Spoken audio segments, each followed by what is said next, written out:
वफूद करना सिखाओ। Love letter के लिए लिखी जाती बेगैरत को वहां दसो सारे बदसीने कोई एक बोलना मदरसे अल्लाह ना करे किसी एक उस्ताद ने एक ही उस्ताद अगर चपेट मारी है तो सारे नत्तू करे डड्डू ने बुला अपनी वीडियो बनाओ जी नेट पे चाड़ो जी बड़ा जुर्म हो गया जी। परेशानी तो नहीं उन्होंने खराब तो निकला कदे एहतजाज होया रंगू ताजे दी छाचे उठो भाई एहतजाज करो रैलियां करो। रैली के इसके खिलाफ में लिखो लिए जड़ा दीन आ संभालने वाला मौलवी मदरसे गलती जरी जी हो गई उस्तादियां मारने से माले आया सोचा भी नहीं कि इस बच्चे के सीने में 30 पारे कैसे उतारे। घर अगर देखो घर में नहीं बिठाना फिर समझाना बच्चे हैजा या कुछ सुखला काम है बड़ा मुश्किल काम है। तुसी की कर सो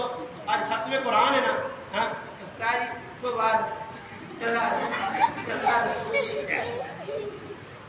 मजा काम है कि मुफ्ती अब्दुल दयान साहब आ नीचे उलमा बैठे मेरे समय सारे अपनी 5-5 से ओढ़ दिया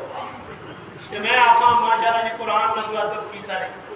बहुत ज्यादा आदमी मौलवियां चाहो खुलासा वहां जाते हैं मोहल्ले के लोग जिनके बच्चे ना हो वो भी स्कूल में दाखिल हो जाएंगे रिजल्ट है फिर रिजल्ट पे कूड़े ना वे प्लास्टिक के नकाब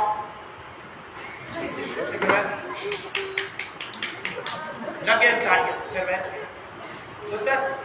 बड़ा तीर मारा ही पाकिस्तान आ फतह की कहना स्कूलों में प्राय बच्चा में देने ये तो जरा कोई कुरान ना हाफिज पढ़ना तो नहीं मैं वैसे बच्चा पढ़ के ताउन करे